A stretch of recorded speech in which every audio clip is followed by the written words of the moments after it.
Once again, the Galaxy S23 line, the S23 Ultra specifically, has only been out for a relatively short amount of time, but the S24 Ultra leaks are already flowing, and this particular set of leaks today from Ice Universe, if they are true, are going to mark some pretty huge changes to the device. One in particular that I think is a fantastic thing that Samsung apparently is doing. Let's take a look at this tweet here from Ice Universe. They say exclusive.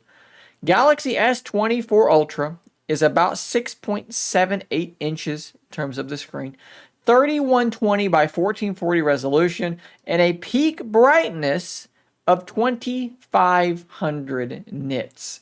There is a couple of things we need to immediately talk about, but let's start with the one that might be sort of slightly hidden away. Let's look here. 3120 by 1440 for the resolution. Let's go to GSM Arena, where we're going to look at the S23 Ultra, and let's look at the display here. 1440 by 3088 resolution. So it is gaining some width.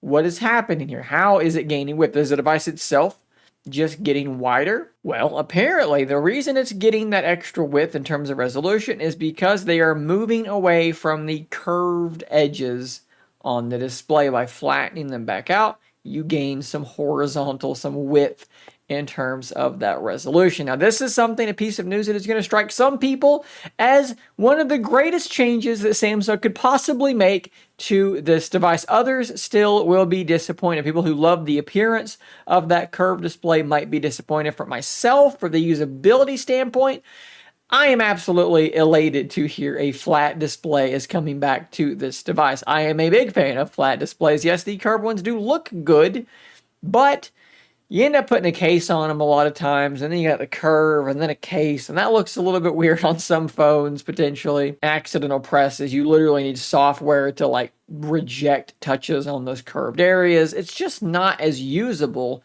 as a flat screen, at least in the minds of a lot of us. So a flat screen on the S24 Ultra, very, very possible. But let's go to part two, a peak brightness of 2500 nits. Let's go back to GSM Arena, where they talk about the S23 Ultra being 1750 nits of peak brightness. And let me just tell you, I found that display to be quite bright in direct sunlight. It did a very, very good job. However, if you turn your attention to the Apple iPhone 14 Pro Max, that sucker hits 2000 nits. That's a place where Apple, at least in phones in America, has maintained this pretty substantial lead. Those screens just get insanely bright. Well, if this thing legitimately does hit 2500 nits, oh my goodness, it will overtake every other phone you can purchase in North America in terms of usability, readability outdoors. That is a huge jump from 1750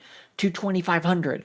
Now, this comes on the heels of another report that Samsung is going to be apparently using a newer version of their OLED panels, a new version that apparently can go much brighter and be more energy efficient. So this does line up with those earlier reports. Now, there was an image there, and I guess this is meant to be a mock-up of sorts, of what this would in theory look like with a flat display. And some people are going to be mad about bezels because all people care about sometimes are bezels. But again, for someone like me, it is leaning more towards usability. I think that this looks fine. Those bezels are still very, very small, and it's going to just give it a different look as well. And it's important to sort of refresh the appearance from time to time. But I'd love to know, what do you guys think? Do you see this and you think, oh my lord, the curved displays made the bezels look so thin on the sides and this is a big mistake? Or are you in favor of these flatter displays coming back? Of course, we've also heard reports that the Pixel 8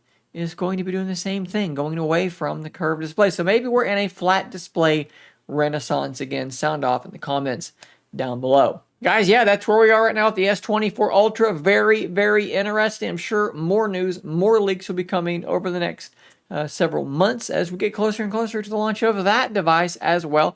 Stay subscribed to this channel so you don't miss out on those bits of information. I'll see you on the next one. And until next time, stay nerdy, my friends.